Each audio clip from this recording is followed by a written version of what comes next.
Cut these 3 expenses from your life when you're young. Become a millionaire. Stay tuned.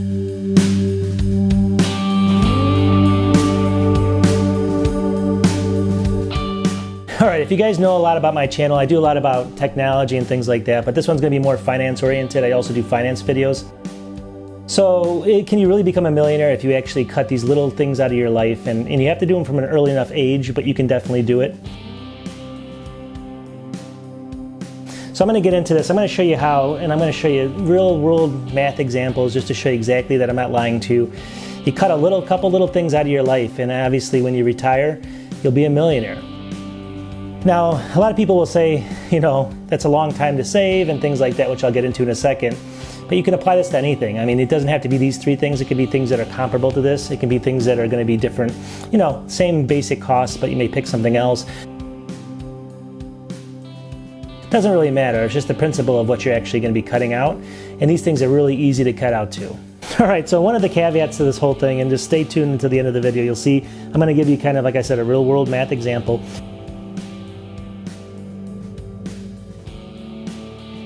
One of the caveats is you do have to start young, and obviously some of these things that I tell you about you may really like. With that said though, I mean, obviously you apply it to how you want to apply it. You can, you know, if I say you can remove this, you can, you know, you don't want to remove that, just remove something else that you may not need as much. That's about the same cost, and there you go. All right, so the first one I want to talk about is, you know, I know people will probably kill me for this, but, you know, people that drink Starbucks and things like that. So Starbucks, basically, let's just assume that you're getting 2 Starbucks a day. I don't even know what you drink. I know some of them are $5, $6. Some of them are just $2 or $3. So let's just assume $6 a day on coffee. So let's just remove coffee from your life, all right? And coffee is, let's say, $6 a day, and that comes out to about, you know, that's going to be around $180, somewhere in that range every month. That's a substantial amount of money when you add it all up. So, anyways, I know that's a, you know, again, you can substitute this with another one that you want, but I'm going to use this for one of the 3. All right, so the next one's going to be actually something that a lot of people love, I know, but just hear me out on this. It's going to be TV. So let's assume that you're spending $100 a month on TV right now, cable. You have all the channels, you have all the sports channels and things like that. Go ahead and just assume that, let's say you move to something like an online, you know, it could be DirecTV Now or something. Some of them are only like $15 or $20 a month. So, or maybe you go to like Hulu and Netflix and you get rid of your network TVs. So let's say you do that. And I'm only going to use, let's just say between $50 and $60 for this example. So let's say you're paying $100, you can still spend, you know, $40 on something else just to kind of exchange it. Go with the online TV through your internet, save that $60. So we're going to say either you can get rid of everything or you can just save that $60. But just get that down by $60 somehow. And then that's going to be TV. I know it's difficult, but you can do it. So hear me out. I'm going to use that as a second thing that you're going to get rid of. All right, the third thing, and probably the most controversial, is going to be your cell phone. But I'm actually a true believer in this because I actually do it myself. So let's say you're spending $80 right now on your cell phone, maybe $70, somewhere in that range every month. You have maybe, you know, a ton of data and things like that. Well, guess what? If you're on the big 3 like Verizon, AT&T, Sprint Mobile, things like that, there's a couple other ones out there that you can actually go with. I actually go with Mint Mobile, and it's basically between $15 and $20 a month. I get like, I think it's 6 or 8 gigs of data a month, and it's on the T-Mobile network. If you have OK T-Mobile, you can do that. There's other ones out there that do it. I mean, there's no difference in the actual quality. I get really high throughput. So anyways, long story short, that's not a big thing. I'm not asking you to save the world or anything like that. You just have to go from one of the big 3, cut to something like Mint Mobile, and then go ahead and then basically save that money. So let's assume that you do that, and then, like, let's say you save, what's it come down to? Let's just assume that you go from $60 to $20, so you save another $40 there. And I'm going to use that. That's the third thing that you have to save in the example, and then we'll get into exactly what this all means. All right, let's get into this very quickly. I just want to go over this one more time. So just to show you the numbers really quickly, let's say you're saving $6 per day because you're not going to Starbucks and getting those 2 coffees. You're just basically drinking them from home. So assume you're saving about $6. You can apply this to anything else. Maybe it's maybe you get a little burrito in the morning or something. But $6 a day, that equals $180 a month if there's roughly 30 days in a month. So that's a substantial amount of money right there. Now, cable bill is down here. Now, basically, again, cable bill, let's say it was $100. Let's say you're paying like $100, just a normal cable bill. and now it's only 40 because you went to some kind of online streaming service, or you're just using Hulu and a bunch of other things like that, Netflix and stuff. That's a $60 a month savings right here, as you can see right here. And finally, it's the phone over here. And this, again, I'm not telling you to get rid of your phone. I'm just saying go with a cheaper provider. I use Mint Mobile, and they basically can provide you 8 gigabytes of data for like $20 a month if you buy a year up front. And it's on the T-Mobile network, but there's a bunch of other ones in every single network that's out there. And there's really no difference that I've seen if you live in a good area. So, but that'll be another, that'll be about $40 a month you're saving there as well. So this is the numbers that we're going to be using. It's $280 a month, which is a substantial amount of money if you add these three up, and that's going to be about $3,360 or $3,300 $3,360 a year that you're going to be saving by just taking these little things out of your life.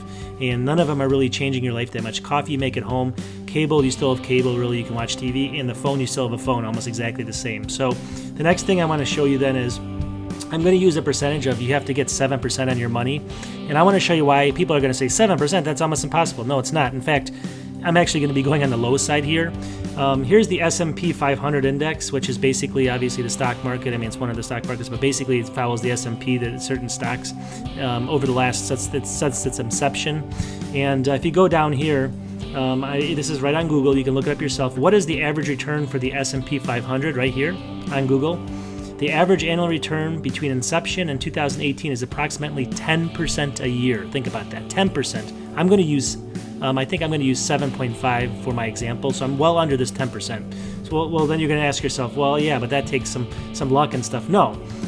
I click here, and here's the Vanguard 500 Index Fund Investor Share. It's called VFINX. It's a fund. It's an index fund. Don't take me. Don't buy this one. There's a million out there. Pick your favorite one. But basically, this mimics the S&P 500. So if you look at this, since 2003, look at how it went from $100 to $250. Plus, you get a 1.87 dividend. So basically, this mimics that, and so this will be getting the 10% too as well. There's going to be definitely downturns and things will go way down, but over time, it always, over your lifetime, it's going to always be doing this, going up. At least it always has. I can't always say it always will, but it always has. So this is a fund, like you said. How do you do it? Buy a fund like this. All right, now let's get into the compound interest calculator. I'm basically on investor.gov, and I'm going to use the government's compound calculator here just to show you. So let's say our initial investment here is 0. Got it? Monthly contributions. So we just said that it's going to be $280 a month by saving those three things, or just cutting a couple little things out. So now this is the hard thing. Now, let's say, again, we're going to have to adjust all this. You may have to save a little bit more, maybe $350, maybe a little bit less. But let's say you start when you're 21. You're smart. You're a millennial. You start when you're 21, and you retire at 65. That's 44 years. So 44 years that you actually do this for. Sounds like a long time, but you're not really cutting out anything out of your life. You're just making sure you put that money into an S&P 500 fund. So 44 years. Here's the interest rate down here, 7.5. And again, I just showed you how you can get 10, but again, nothing's guaranteed in life. Nothing ever will be, but it has been over the past history. Don't worry about this column because we're not going to do any variance. And let's just say annually that it's going to compound. A lot of these compounds actually happen monthly, but that'll actually make your money go up a little bit. But anyways, let's just do annually. So this is the worst case scenario. Let's hit calculate right here, and there you go. So $1,035,000, over $1 million, almost $1.034 million. So you're basically going to be just over $1 million, and you can see the chart here where it really ramps up. Once you get around year 24, 22, the money just comes flowing in. I mean, you're making a lot of money every year at that point. In some years, you're going from, when you get way up here, you're going from $605,000 one year to $650. You're making $50,000 to $60,000 a year on that money by saving those three simple little things in your life right now. So you can make the decision on that. I mean, obviously, if you're 21, really look at this video, think about it really, really, really hard. And this is all you have to do to save. If you didn't do anything else and you basically spent all your other money and you did this, you would be a millionaire when you retire. All right, so is that pretty amazing or what? So there it is. So if you basically cut out coffee, you cut out your cell phone a little bit, or cut it down, not cut it out. Definitely you would need a cell phone. And then I'll get rid of cable to a certain extent and just go with some lower price cabling options.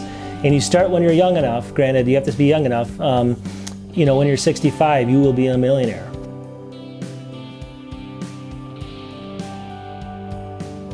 And those are things that you may not even miss in life, and you may not even, you can easily do that if you think about it. So just definitely give it a shot. Now, granted, if you can't deal with those things, just think of something else. Maybe your car payment's $350, $400 a month. Get it down to, chip away $100, go for a car that's only worth $300 or $200 a month. Maybe your insurance is something, cut that away. And then put that extra money that you actually had into the bank and follow this, the law, the rules that I told you on here. And it's all real math. There's no, like I said, smoke and mirrors. If you do that, you will become a millionaire. So how does that sound? A lot of people are still going to be, they see it, they want to do it, but they can't actually save that little bit of money. And that's kind of I wish I could say, in life today, it's so easy to do that. Become a millionaire if you really want to. It really comes down to just saving and investing. Those are the two things you have to do. Granted, when I say that, I'm not there yet, and basically, it comes down to age and comes down to, making sure you live long enough so that interest can actually kick in and things like that. So obviously I'm not calling anyone out. I'm just trying to help people, and we're all in it together to try to actually get to the $1 million mark if we could ever get there. So anyways, I hope that helps people. It's one of those things that just is eye-opening to me. Like, a lot of people just don't realize how easy it is. Obviously, there's other things that come up in life, and sometimes you may have to dip into that. But if you start now and you actually save, at least you'll have a big chunk of money later to actually do things with. I make videos. You got to help me out. I make videos every week. A couple a week, and I do both technology and I do a bunch of investing videos and things like that. If you can please help me out, it would just mean the world to me. And subscribe. I want to get to that 1,000 subscriber mark. Again, I hope you liked the video, and I will talk to you guys soon.